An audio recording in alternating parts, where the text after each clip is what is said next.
fella, he was about 14, he was going around the ward asking people, are you a Roman Catholic or a Protestant? And he was asking everybody this, and as he was getting towards me, I thought, well, I'd seen this film with Romans in it, and I thought, I'm not one of those. So I thought I must be a Protestant. So when he got to me, he says, and everybody else seemed to be Protestant. So when he got to me, he says, there was no Romans, and he got to me and he says, you're a Roman Catholic or a Protestant? And I said, with confidence, I said, I'm a Protestant. So I didn't know what it was really. So when my mother and father came that night, and I said, well, am I a Protestant? And she said, no. So as I say, I didn't know what it was. I grew up in West Belfast, Andersonstown, until, apart from that experience, I didn't really meet people from the other tradition until I went to art college. And in fact, I think art college saved me from that kind of homogeneous, maybe unhealthy world in some way. That kind of, I went to art college in 1979, 1980, 81. The hunger strikes and all that were on it. And friends of mine went to Queen's University, and they go to lectures or whatever, go to different colleges around. But they wouldn't mix. Art college is a very sociable place. Like, so in the life room or project work, you met people from, I met people from Coleraine and Ballymena and the Craigie Road and Enniskillen, Derry Godley, Monet, Bow, And so I think that art, going to art college in fact saved me in a way from that. And years later, like actually recently, I went up to Belfast. And when I left Belfast way back in the early 80s, I remember those people who used to be around town, we called them Bible thumpers, and they'd be preaching with megaphones. So I decided to spread the good word of art. So actually, this is about 4 years ago, I went up to Belfast, a performance artist, and I had this thing on here, and I walked around Belfast preaching art language. And I believe in the visual as the form of circulation, meaning navigating contested spaces, seeking the expression of a distillation of experience in and of nature, art saves. And I was trying to convert them. Actually, there's one guy called me over in what we call Corn Market. He called me over and he says, yeah, I know what you mean. He says, there's Arthur, this fella Arthur lives near us. And I went, yeah. And he says, he's a great keeper. Right up my head. Everybody laughed except me. I thought I was being funny. So as I say, art saves, art transcends, art goes beyond. Good works. Thanks. It's the first hymn to art.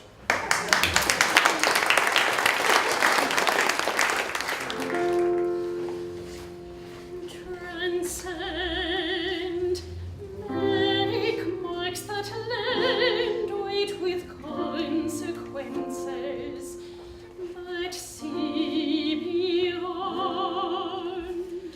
Motion set in stone, open eyes less prone to convention sense, states of fear. I can't find the peace of mind to express the joy I feel right now. Our light shines, and its goodness blinds, practice that combines all that I am. I'd like to stand in some promised land full of visual art and stimuli. In the public realm, the artist stands at the helm of the vessel and moves beyond this storm. I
no rent to pay. Did you ever hear Dawn speak? The voices behind me on the bus were strange. Gone the sing-song accents of West Cork. These more clipped and northern accent reminded me of a young bank official who had come to work with my father. At Christmas, unable to get home to Clonus, he spent the holiday with us. His mother sent white bread, smuggled across the border, he said. More highly prized than the Christmas cake in those scarce wartime days, the bread was doled out in frugal slices. The donor became our only point of reference to the border.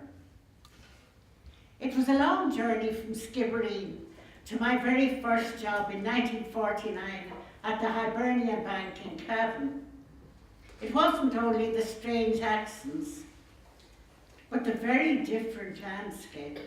Drumlin country, bumpy hills pocketing small lakes, and a surprise around every corner. There were other surprises. How much did she go for? I heard that after a funeral. Auctioning the body? No, just the custom of funeral offerings continued for another few decades. More shocking was the question, what sort is he? Or is she one of ours? Strange people, I thought, noting their reserve and guardedness. Still, within a year, I had met and married Eugene, the love of my life, and came to live in Clonus with its lovely open diamond topped by St. Tiernach's Church, St. Tiernach's Church of Ireland. Domesticity and motherhood gave me little chance for involvement in our drapery business, but on occasional forays to the shop, I learned to distinguish the difference, not just in accents, but in buying strategies between customers from Fermanagh and Cavan. There were occasional excitements, brass band parades on church holidays, bridal parties hooting up the town as everyone came out to wave, herds of horses clip-clopping to the station where they were being shipped out to the Belgian army. Ulster Final Day was a high point when northern cousins came to visit and county colours lit up the thronging streets. When a guild of the Irish Countrywomen's Association was formed in 1959, I got the chance to meet other women, not just from the town, but from Adramsea, the northern part of our parish. We shared recipes and problems, knitting patterns and life stories. We went to the ICA College at Umbrianong and interacted with women's institutes across the border. It was around that time that the trouble started. It resulted in the spiking of roads, isolating many people who lived on the border. Travelling to Munster for holidays, we would remark on the improving roads down there, the railways, the accessibility of services, and realised that we were living in a buffer zone. The border region had become the no man's land between north and south. The town, which had business equally divided between Catholic and Protestant when I first came, now became more noticeably one-sided as Protestants moved north or followed their emigrating children to make new lives in Canada. The northern troubles were our troubles too. Incendiary alerts provoked frantic searches among the coats and suits. Horrific bomb scares at night, hauling sleeping children from their beds for the terrifying dash to the car. then out for sanctuary to the country. Some bombs did explode without warning. One ripped apart a whole section of Fermanagh Street. It did enormous damage all over the town, with amazingly no loss of life. My Eugene's death in 1979 brought the worst tragedy for me and the children. And yet, in all the sadness and pain, there was an awareness of family. All sections of the community grieved with us and surrounded us with love, consolation, and solidarity. That feeling of belonging was enhanced when, on being elected national president of the ICA, the town turned out to welcome me. The status of blow in behind me now, I truly was a Clonus woman. The closure of the border roads in the early 80s caused the death of the town. Poor Clonus, we heard, and as the town declined, we watched others prosper. The European philosophy of free access of people, goods and services between member states ran very hollow in our ears. There was all during this time a marked disinclination at government level in Dublin to listen to our problems, let alone address them. A delegation to one minister was told, "Sure, don't tell me about borders. Don't I come up from a border myself between Limerick and Kerry?" Some years ago we sold the shop, and I now live outside the town in Rosslea Parish. But the ties with Clonus are strong and enduring. Shopping, ICA and lace meetings, the church choir, events in the canal stores, all draw me back, as well as family and friends. Now, over 60 years on, the strange has become the familiar, and I now realise that the line called the border has never been a boundary through the Ulster community where I live. Yet, when it has been forced upon us, it has divided neighbour from neighbour. We have all felt a sense of being forgotten people by the neglect of successive governments, being counted out, expendable. Our cultural, social and economic ties straddle the border in this community, and we can only pray that with the peace process our political ties will catch up. This is now my place, and these are now my people. Thomas D'Arcy McGee summed it up for me in his poem, The Man from the North. I wish that in Munster they only knew the kind neighbours I came unto. Small hate or scorn would ever be between the South and the North Country. Thank you.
Declaring our devotion to artful reverberation.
partaking an almighty folk unto their vows of drunken old philosophy for history's pages swallowed as a cure.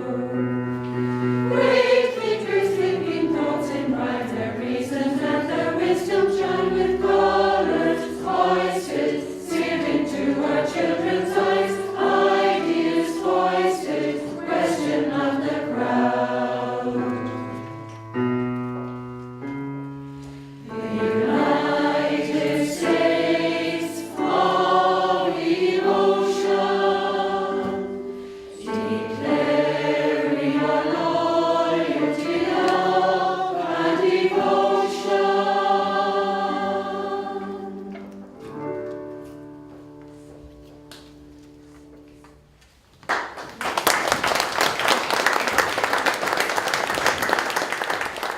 We called it the Khyber Pass, a precarious road link on the northwest frontier of our town. In truth, it was a rough lane round the back of Donoghue's house.